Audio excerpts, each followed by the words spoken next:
Hello बच्चों, नमस्ते।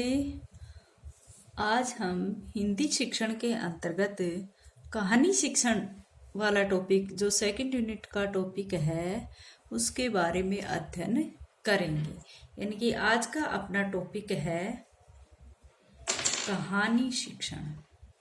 वैसे तो कहानी आप सब लोग बचपन से सुनते आ रहे हो, तो कहानी शिक्षण के बारे में अधिक बताने की आवश्यकता नहीं है क्योंकि आप सभी इसके बारे में जानते हो। कहानी शिक्षण फिर भी थोड़ा सा बेसिक रूप में मैं आपको बताती हूँ। कहानी शिक्षण के जो आप सभी जानते हो कि कहानी जो है वो प्रारंभिक काल से बालक जो है वो कहानी सुनता है और कहानी मानव जाति की एक अर्जित संपत्ति मानी जाती है। हमारे प्राचीन साहित्य का एक बहुत बड़ा भाग जो है वो कहानियों के रूप में है, चाहे वेद हो, उपनिषद हो, पुराण हो। इनमें बहुत सारी कहानियां जो है वो उपदेशात्मक और प्रतीकात्मक रूप में कही गई है। शिक्षाप्रद कहानियां, महाभारत की कहानी है या रामायण की कहानी है, सब शिक्षाप्रद कहानियां हैं क्योंकि कहानियों में जो चरित्र चित्रण होता है वो बहुत ही सजीव ढंग से किया गया होता है। या फिर हम कहें कि कहानी जो है वो गागर में सागर होती है। इसमें लेखक का एक उद्देश्य होता है, वो एक उद्देश्य को लेकर चलता है, सिर्फ एक उद्देश्य को लेकर चलता है और कहानी पूरी होने से पूर्व उद्देश्य की पूर्ति हो जाती है। ठीक है, तो कहानी का जो पात्र होते हैं वो भी सीमित होते हैं और उसमें उन सीमित पात्रों में ही सभी रसों का समावेश कहानीकार कर देता है। ठीक है, हिंदी साहित्य का जो सबसे अधिक मनोरंजन अंग है वो कहानी है। ठीक है, आदिकाल से ही जो कहानियां हम सुनते आए हैं वो मनोरंजक एवं उपदेश का एक साधन माना गया है। ठीक है, भारतीय साहित्य में जो हितोपदेश की कहानियां हैं, कक्षा सरित सार है, पंचतंत्र की कहानियां हैं, ये सब कथा साहित्य हैं और इन कथा साहित्यों से हम सब क्या करते हैं, अपना मनोरंजन भी करते हैं। ठीक है, बहुत से विद्वानों ने कहानी को छोटी रचना कहा है। क्या कहा है? छोटी रचना।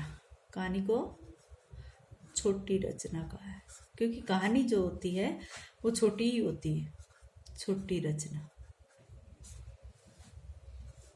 कई बार पूछा जाता है कि छोटी रचना किसको कहा जाता है, नाटक शिक्षण को, कहानी शिक्षण को, एकांकी को। तो यहाँ पर छोटी रचना कहानी को कहा जाता है। ठीक है, और छोटी रचना का मतलब क्या है कि एक ही बैठक में पूर्ण हो जाए। ऐसा नहीं कि कहानी का एक आज सुन लिया और फिर शेष रह गई, ऐसा नहीं, एक ही बैठक में पूर्ण की जा सके, जिसका संपूर्ण आनंद लिया जा सके, वो छोटी रचना होती, एक ही बैठक के अंतर्गत।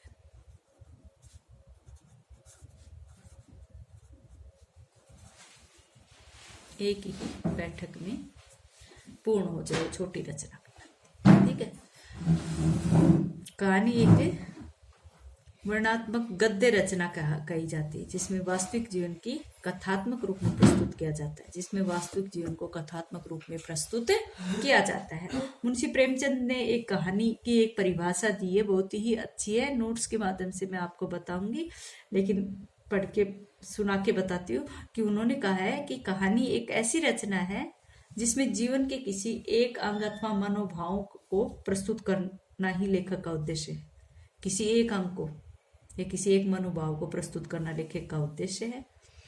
और वो एक ऐसा सुंदर उद्यान बताया है, एक ऐसा सुंदर बाग बगीचा बताया है जिसमें भली भांति कोई बेल बूटे सजा सको, बल्कि एक ऐसा गमला है, उसको एक गमला भी कहा है, जिसमें एक ही पौधे का माधुर्य या संतुलन रूप में दृष्टिगोचर, उसका माधुर्य संपूर्ण रूप में दृष्टिगोचर होता है। ये मुंशी प्रेमचंद जी ने एक कहानी की परिभाषा बताई थी।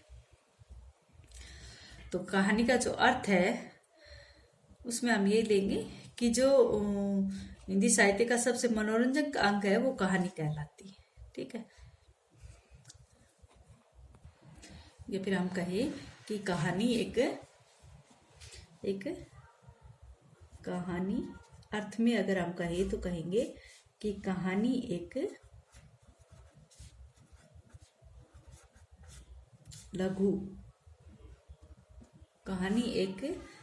लघु रचना है, लघु वर्णात्मक रचना, सॉरी, वर्णात्मक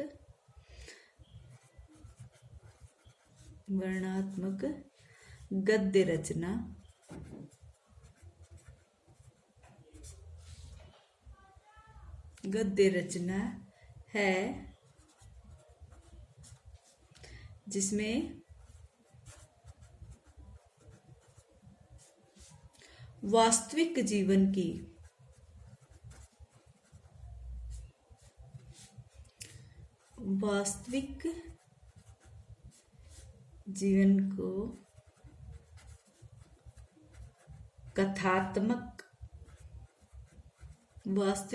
को कथात्मक रूप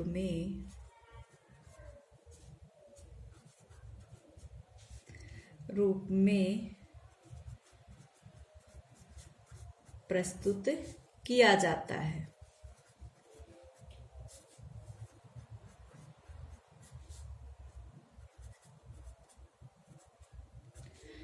और कहानी का प्रमुख उद्देश्य क्या है? मनोरंजन करना है। ये कहानी का अर्थ लगाया जाता है यहाँ पर, ठीक है। तो अब हम देखेंगे कहानी शिक्षण के कहानी के तत्व क्या हैं। जैसे नाटक के हमने तत्व पढ़े थे, उसी प्रकार से कहानी शिक्षण के या कहानी के तत्व क्या है, कितने हैं? कितने ही नाटक शिक्षण की तरह कहानी के 7 तत्व होते हैं, ठीक है। पहला होता है, सबसे पहला होता है इसमें कथा वस्तु।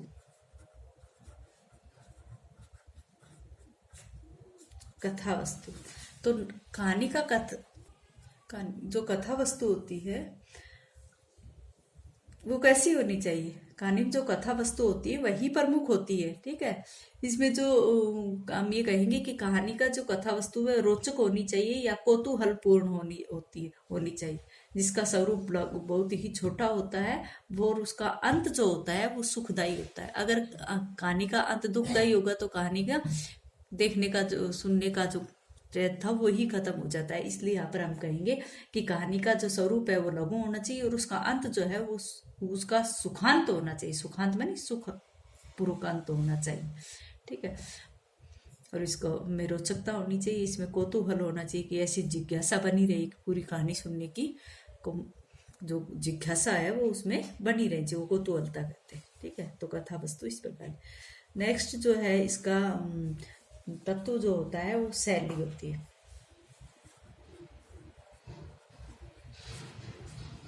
शैली, अब कहानी की शैली कैसी होनी चाहिए? शैली का मतलब होता है कि विभिन्न लेखकों की जो भाषा शैलियाँ जो होती है वो भिन्न भिन्न होती है और कहानी का वर्णन एक प्रकार से तारतम्य या तन्मय होकर करना पड़ता है। इसलिए भाषा शैली जो है, इसकी शैली जो है वो कैसी होनी चाहिए? सरल होनी चाहिए, ताकि सुनने वालों के या पढ़ने वालों के समझ में आ सके, बहुत ही सरल होनी चाहिए, ठीक है। नेक्स्ट जो इसका तत्व है वो है पात्र एवं चरित्र चित्रण। पात्र एवं चरित्र चित्रण। पात्र एवं चरित्र चित्रण। पात्रों का जो चरित्र चित्रण है वो स्वाभाविक ढंग से किया जाना चाहिए, नहीं कि उसमें कोई बनावटीपन हो, ठीक है। तो चरित्र चित्रण बिल्कुल स्वाभाविक ढंग से किया जाना चाहिए और कहानी में जो भयानक दृश्य आते हैं उनका चित्रण नहीं करना चाहिए, ठीक है, क्योंकि ये मनोरंजन का साधन है और उसमें भयावह जो दृश्य है उनको नहीं देना चाहिए। और चरित्र दोनों प्रकार के होने चाहिए, भले भी और बुरे भी, यानी कि अच्छे भी और बुरे भी, दोनों तरह के होने चाहिए, तभी उसमें रोचकता आती है, ठीक। तो ऐसे पात्र रखने चाहिए जो अच्छे भी और बुरे भी। और वे एक बात यह है कि जो पात्र होते हैं वो सीमित ही होने चाहिए। इसमें अधिक पात्र होंगे तो कहानी जो है वो समझ में नहीं आएगी, उलझी हुई होगी, कहानी का जो कथानक है वो उलझा हुआ होगा, ठीक है। नेक्स्ट जो है वो है भाषा का स्वरूप।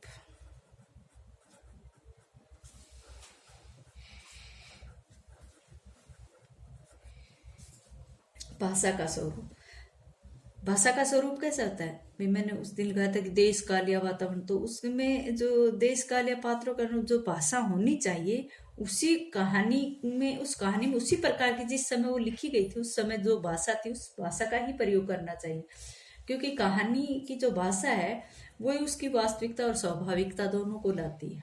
अगर भाषा सरल सुव्यवस्थित है तो कहानी समझ में आ रही है, और उस समय की भाषा का प्रयोग अगर उसमें हो रहा है तो वो एक प्रकार से उस समय की याद दिला रहे हैं। ठीक है, तो भाषा बिल्कुल वैसी ही होनी चाहिए जैसे उस समय देश काल वातावरण में थी। नेक्स्ट जो पॉइंट आएगा वो है देश काल या वातावरण। देश काल या वातावरण, देश काल या वातावरण का मतलब क्या है कि कहानी की जो कथा है या फिर वो घटनाएं जो हैं वो संगत होनी चाहिए, किससे, उस समय के देश काल से, उस समय जैसी शासन व्यवस्था थी, जैसे राष्ट्र था, जैसा समाज था, उसके अनुरूप होनी चाहिए। ठीक है, तभी उस कहानी में क्या, वो स्वाभाविकता आएगी। नेक्स्ट जो पॉइंट है वो है कथोपकथन।